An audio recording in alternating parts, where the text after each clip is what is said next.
مصیبت کا پہاڑ آخر کسی دن کٹ ہی جائے گا، مجھے سر مار کر تیشے پہ مر جانا نہیں آتا۔ دنیا میں رہتے ہوئے انسان کو بہت سے مصائب و آلام کا سامنا کرنا پڑتا ہے۔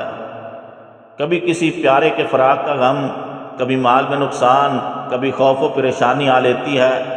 ان تمام مشکلات اور پریشانیوں میں ایک عقل مند انسان فوراً پکار اٹھتا ہے، انا للہ و انا الیہ راجعون۔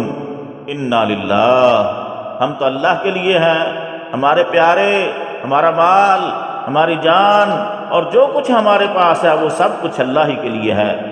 دنیا یہاں ہی ختم نہیں ہو گئی، بلکہ میرے بھائیوں انا الیہ راجعون، ہمیں بھی اسی کی طرف لوٹ جانا ہے۔ جو شخص دل سے اور یقین کامل کے ساتھ یہ الفاظ کہتا ہے انا للہ و انا الیہ راجعون، تو اس پہ رب کائنات کے 3 انعامات ہوتے ہیں۔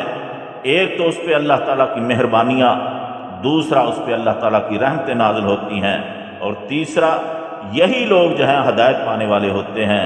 اور شاد باری تعالیٰ ہے اولئک علیہم صلوات من ربہم ورحمہ واولئک ھم المہتدون، یہی لوگ ہیں جن پر ان کے رب کی طرف سے مہربانیاں اور بڑی رحمت ہے، اور یہی لوگ ہدایت پانے والے ہیں۔